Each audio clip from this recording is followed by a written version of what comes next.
How's everybody's weekend? Good, thanks. How was yours? Busy. I have one more assignment due this semester. It's due at midnight, so never a dull moment in my house. So we're going to look at some exponential stuff today.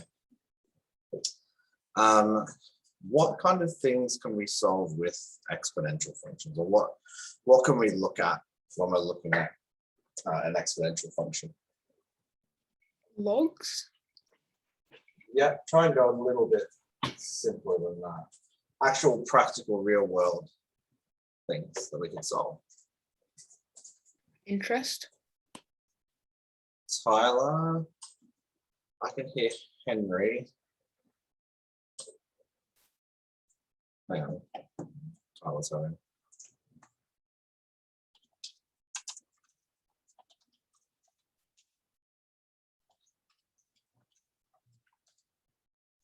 So we can solve interest. Can we have exponential growth? What else can we have? We can have exponential.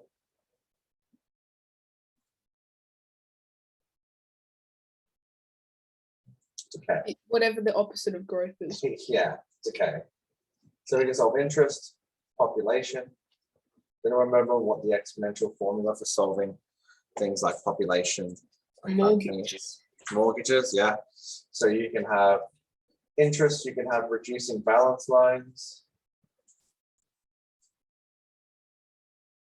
We touch on that a little bit in unit 1 with the financial stuff. Yeah, so we can have population growth and decay. We can, I think last year, the grade 11s, they can model COVID outbreaks. Again, COVID outbreak modeling is not a very good science because there's a lot more to viral infections than simple numbers. All right. So does anyone remember the exponential growth formula?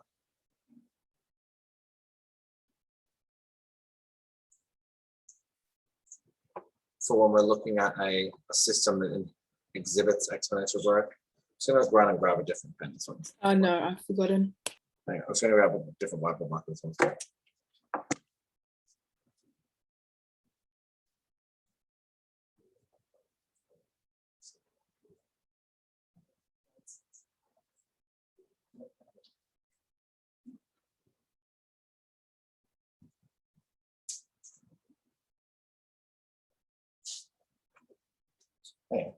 Hang on, I'll use this whiteboard marker. Okay, so we'd be looking at y equals k. Sorry, y equals y. Because what does an exponential curve look like? Parabola? No, linear maybe. So linear. So do you remember the difference between geometric and arithmetic sequences? So a linear sequence. This is like the next level up from linear versus non-linear. So what's a linear sequence or an arithmetic sequence? Anyone remember? So it's a sequence that increases or decreases by the same amount each time. So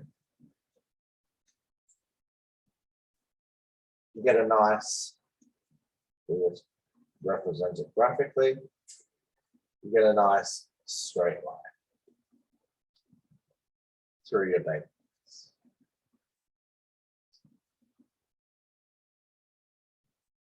But that's a linear or a arithmetic sequence. You have increase, or you can have a decrease as well, which starts high and ends low.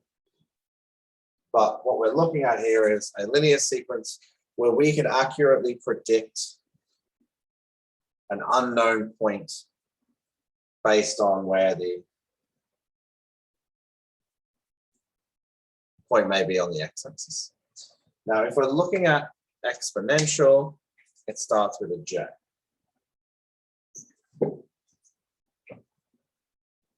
So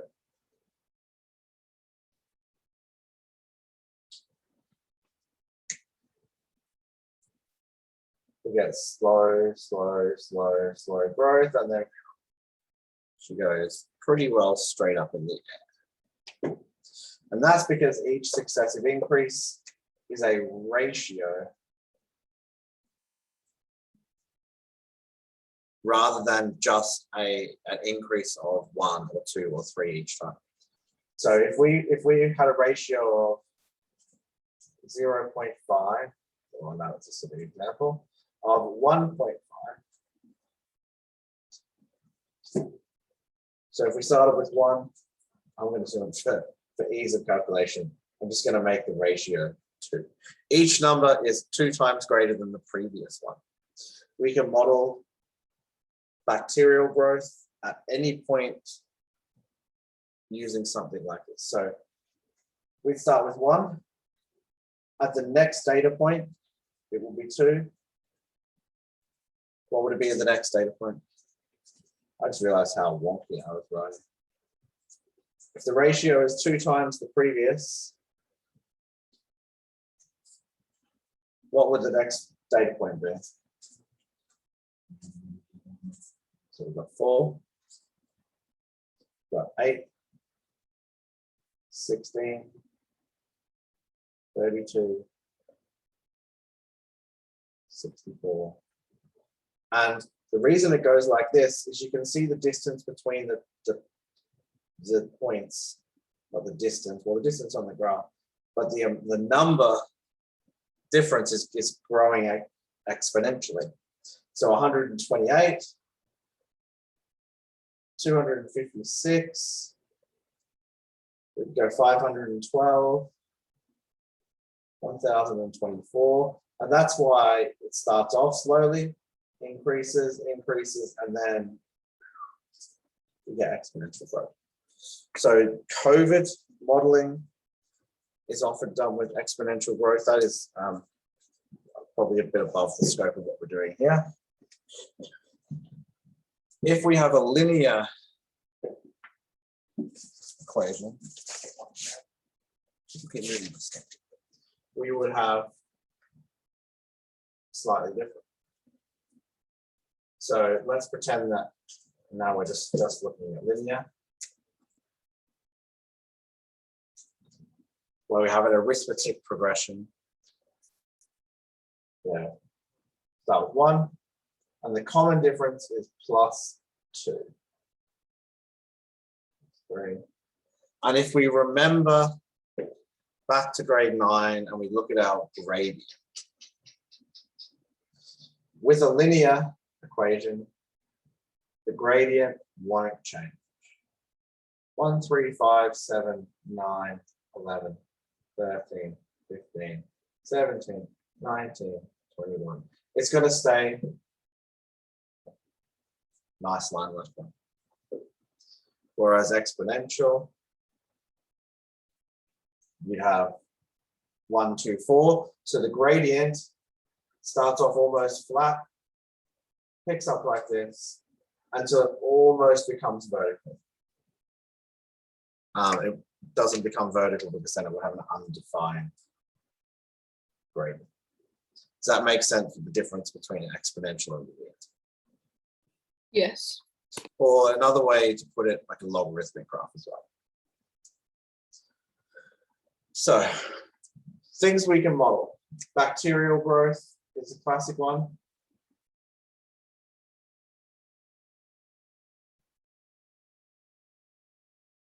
Reducing balance loans. We can look at decay. So how long, so the half-life is we use these exponential equations to calculate how long something will take to decay. All right, so let's remember our formula. Get rid of it. Right cloth, apologies.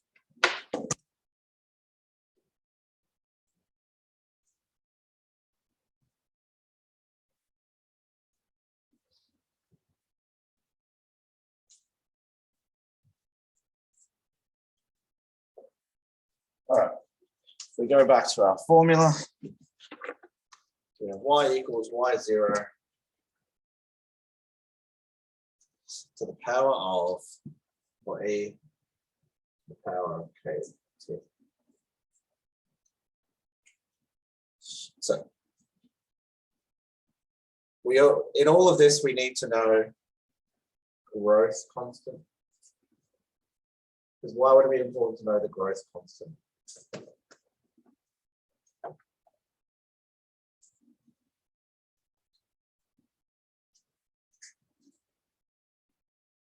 That tells us how fast it's growing and by what ratio it grows by. So if we think of bacteria, we start with 242.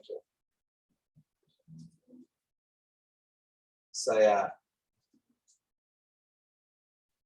10 minutes.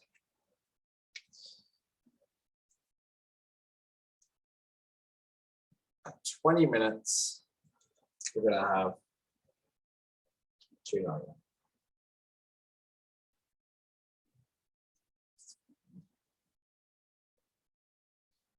"30 minutes, we'll have somewhere around 365. And the reason it's not a linear equation is because each successive number is being effectively put into the equation after the other. So we're going to get a different or a bigger increase with each data point. Like compounding interest, if you've done that. You should have done that in grade 9 or 10 as well as in 7.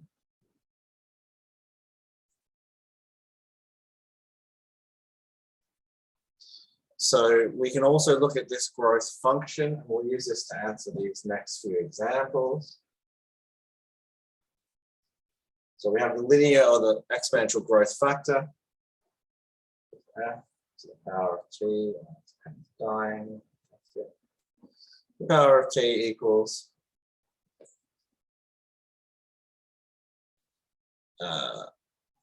E. And if you remember our bacteria, 0.02. So 0.02 is our growth constant. T is the time in minutes.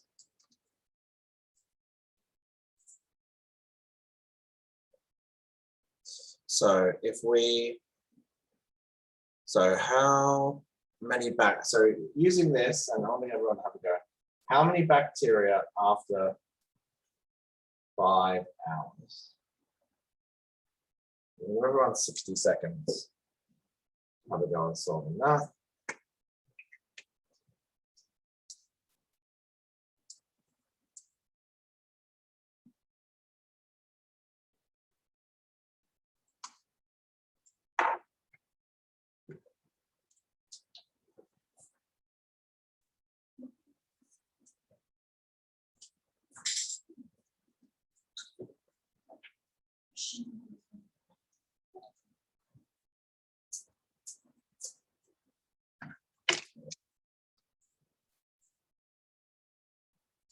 So remember T, there we go, is in minutes. So how many bacteria would there be after 5 hours?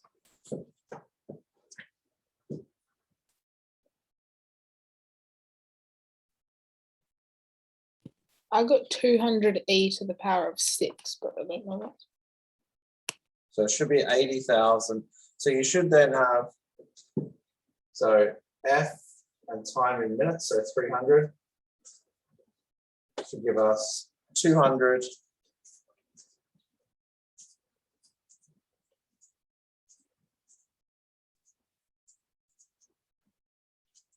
What's E? I don't think you need to put it into your calculator.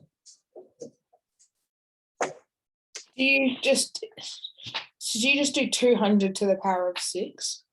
So it'd be 200. So have you got your calculator there? Oh, yeah. So no, it wouldn't be to the power of 6.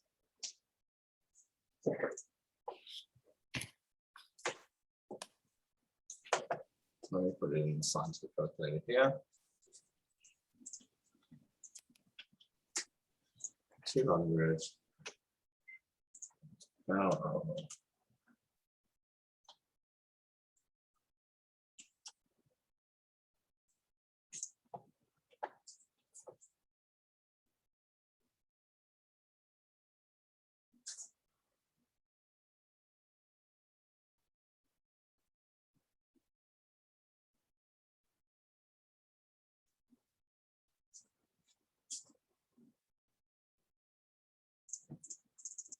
Why is that working my calculator?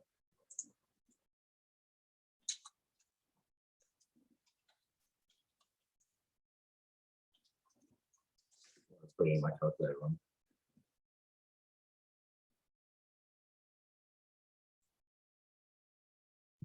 So I got 200e to the power of 6, but I don't know what e would be. E should be 2.718281828. How do you calculate that? So we have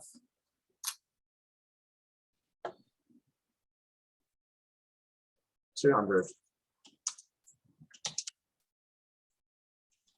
power of what have we got? 0.02. There we go. So E would be 2.718281828 to the power. So you would write it like 300 minutes. You have 200 times. Well, I have to put this number out. 2.718. Let's have a quick calculator. 1828. And then we've got to the power of, that should give you 61,212 bacteria.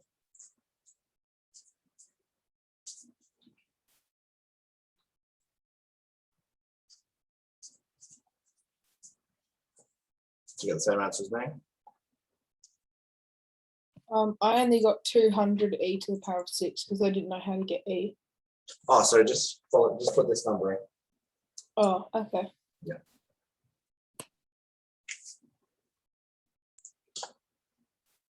And yeah, I got the same.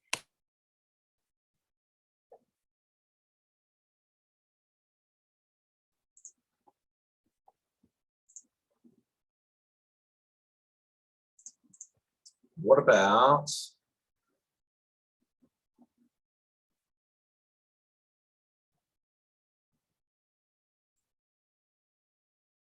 no, that's all right, we'll get that complicated. So compound interest. Who remembers compound interest? Anyone remember the formula for compound interest?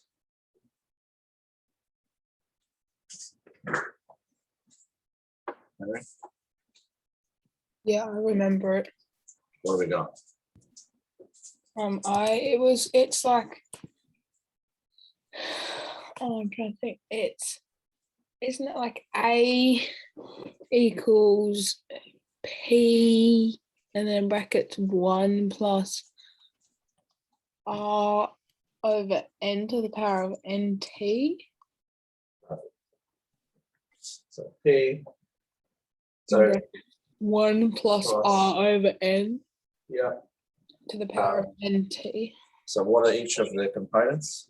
A is amount, P is principal. So is A the final amount? Oh yeah. So P equals principal. R equals interest rate in decimal.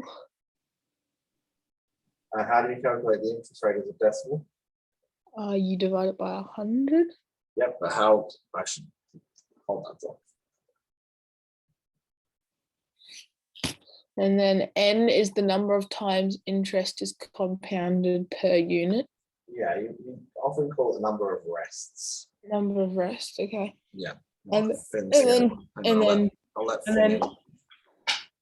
then T is time. Yeah.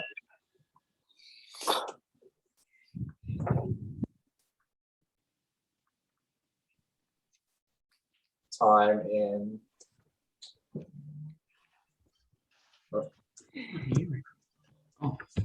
Can you hear me, Finn? I might just turn off the video just because it's being recorded.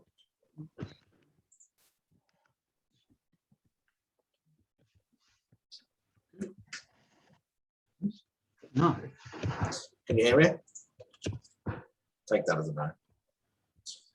Okay, so how do we calculate? So what's the important information to know when we're doing compound interest?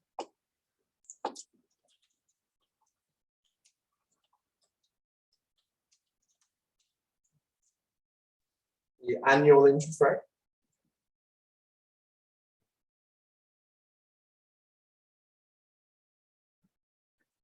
What else? We need to know compounding periods, right?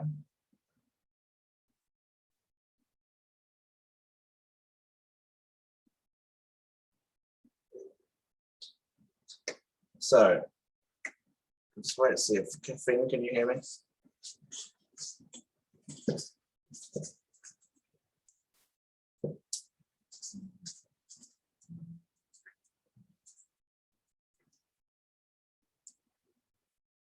All right, well, we'll go on with that. All right, make sure you got that formula now. And I'm going to ask you guys some questions.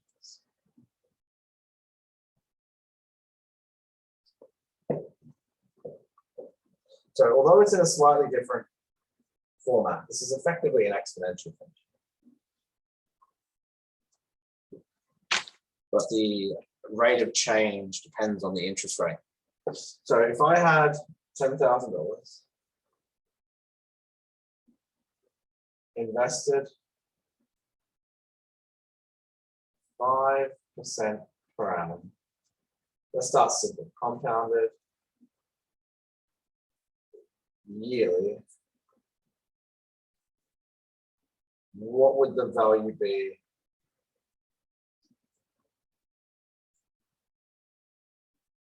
in 5 years? We've got 60 seconds to sub those numbers into that formula that we just had.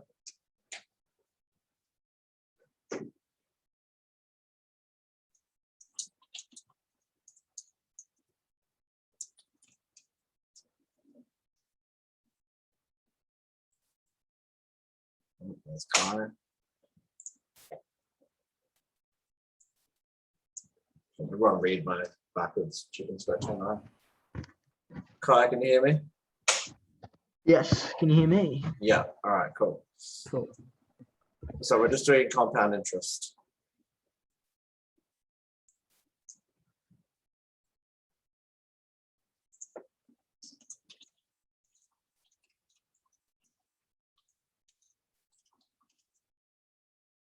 So compound interest.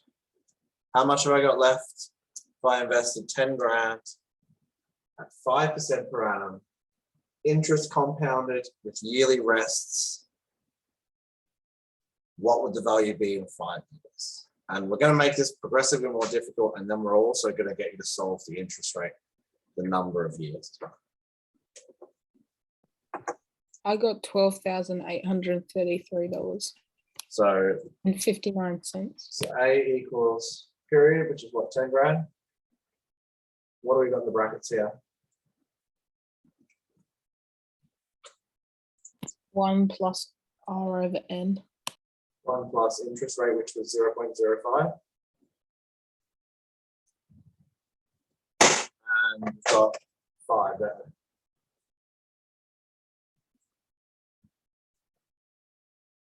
And then we have power of 5 times 5. Is that what you did? Yeah. Perfect. Okay. So I'm going to put the formula back up for Finn. This is like grade 12 gen slash year 11 method. We've got R over N. I remember that. So, all right, I'm going to change it up. I've invested 10,000 at 3.5% per annum, compounded monthly. What will the balance be in 10 years? Again, 60 seconds.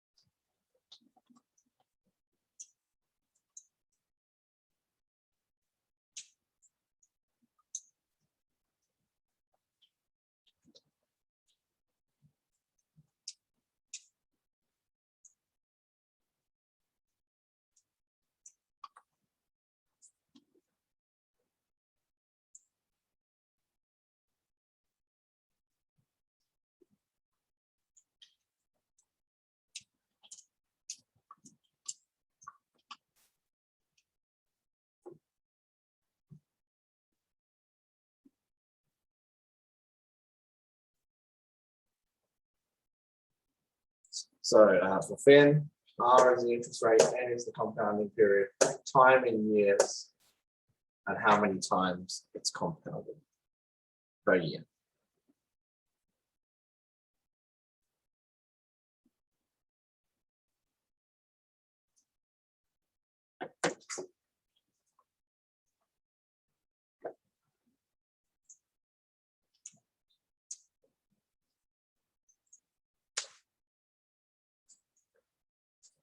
I got like a 20-digit number. How'd you get a 20-digit number? How'd you calculate the interest rate?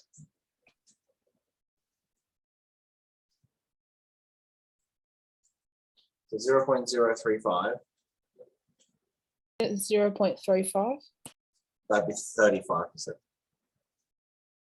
So it's 3.5%. I thought it was 35%. That'd be a very generous bank. So, but remember, it's compounded monthly. So we have to divide this by 12, which gives us R.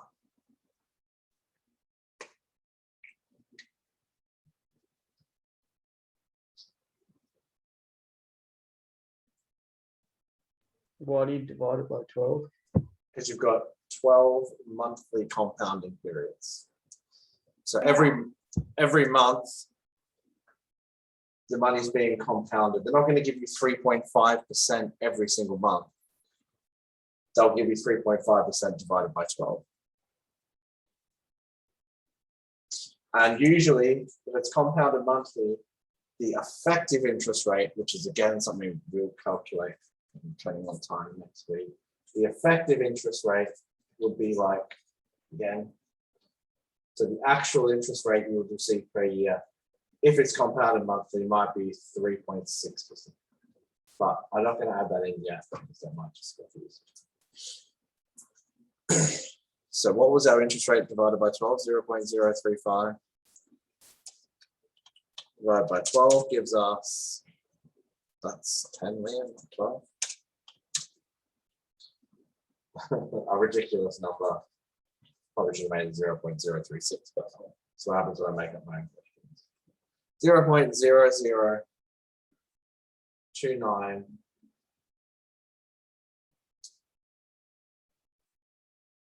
would be our interest rate. So we can put it there.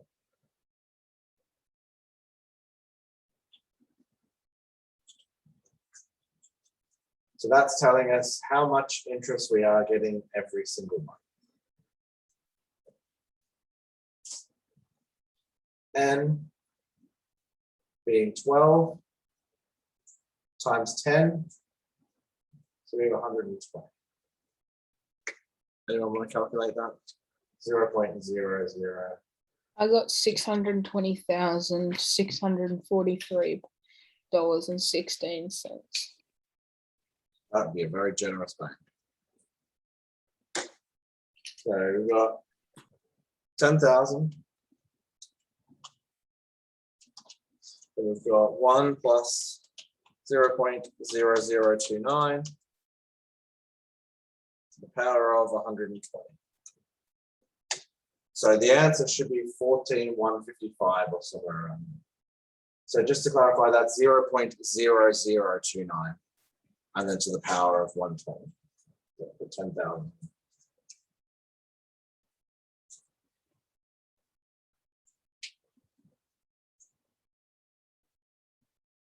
Does that make sense? Yeah. So let's practice another one where we have we have compounding events. So how many days in a year? 365. 365. So exactly the same question. So remember, if it's compounded monthly, we got 14,155. That was the total left at the end. If it's compounded daily, what would we have? Again, I'll give you guys a second to work through it.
All right, so we would put in, what's our interest rate? 3.5 or 0. 0.035. And how many compounding periods have we got? 365. So we have n, or going to be lazy and do 3,650. So what would the difference there be?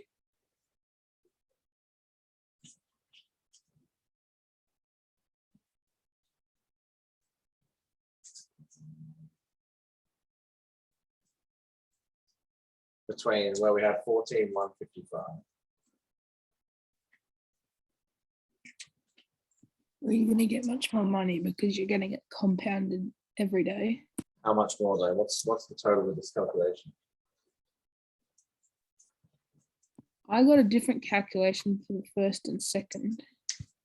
I got 665,000, but I don't know if I'm doing it right. Whoa.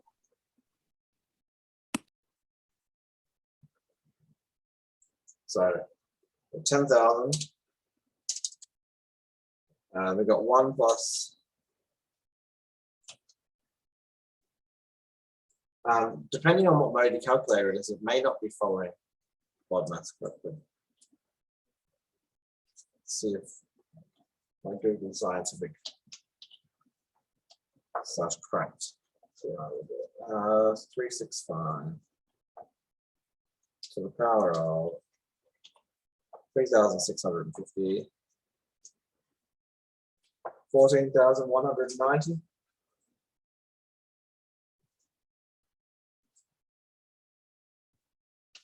So I don't know what settings your calculator's on, Henry, but it's not.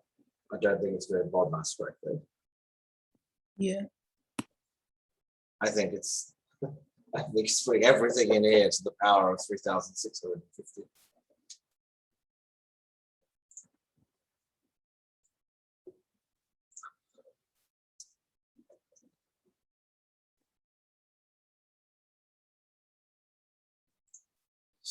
So does that make sense? We need to know the number of compounding periods. If it's weekly, it's 52. Daily, it's 365. If your answer doesn't make sense, make sure your calculator's on the right settings, or you'll get very out numbers like Henry wants. All right, I'm going to flip things around here. And this is where your methods brain is coming in.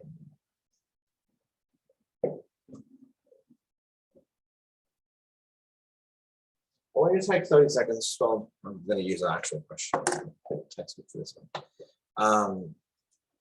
How would you flip that formula to solve for interest? Or is there a different formula I think we could use to solve for interest? So if we knew everything except interest.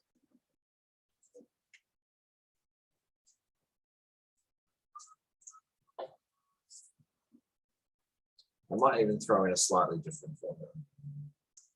It's a material first.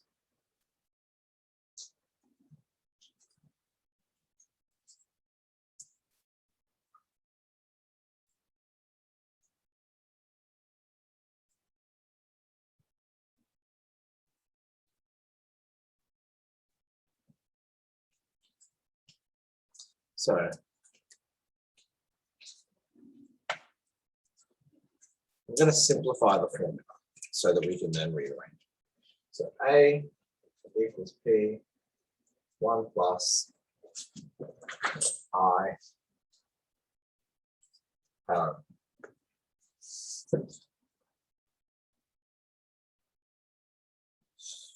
So I want to know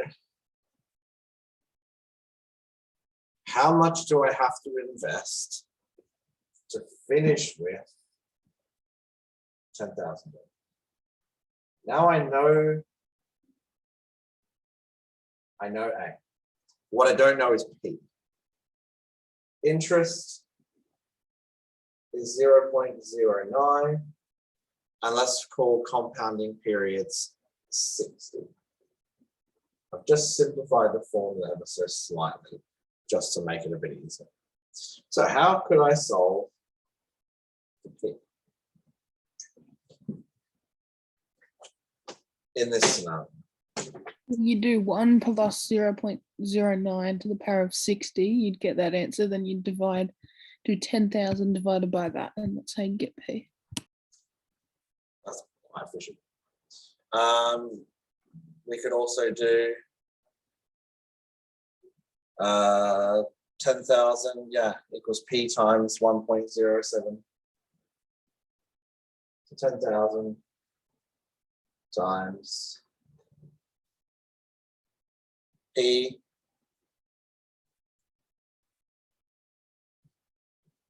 and then we've got, what's our interest rate? 1 plus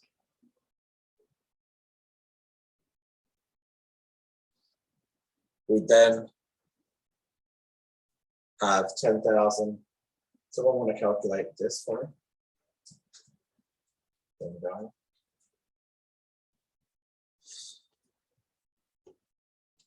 $10,000 times P.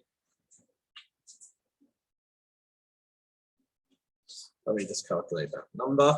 We've got 1 plus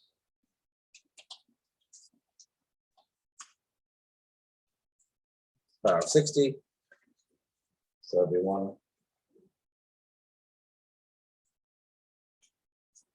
176.03. How will we then solve for P?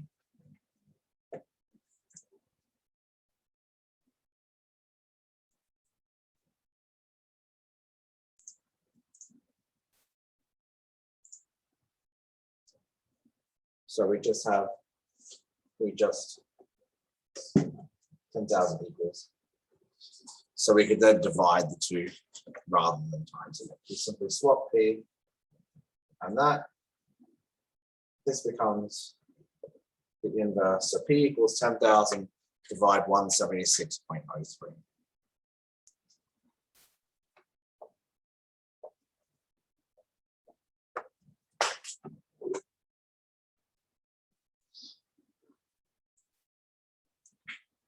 So a little bit of basic algebra there. Calculate, do all of the above maths. Rearrange, do the inverse. What I want you guys to do between now and next week is figure out, using this formula, how would I, if I had A, P, and N, how could I solve for I? A little bit more complicated. You start using square roots. And logs? Possibly, you tell me. Yes. Keep it simple. That'll be my advice. Do a really complicated way and then a really simple way. And then we'll touch base next week and I'll go through how I would solve I. And I will see you guys next week. Now that I have my voice back, I can actually speak for longer than half an hour. Thank you, Tyler. See you guys. Thanks, Liam. I think my name is Liam. I didn't think it was Tyler. Thanks, Liam. See you guys. Cheers, Thanks, mate. Have a man. good one.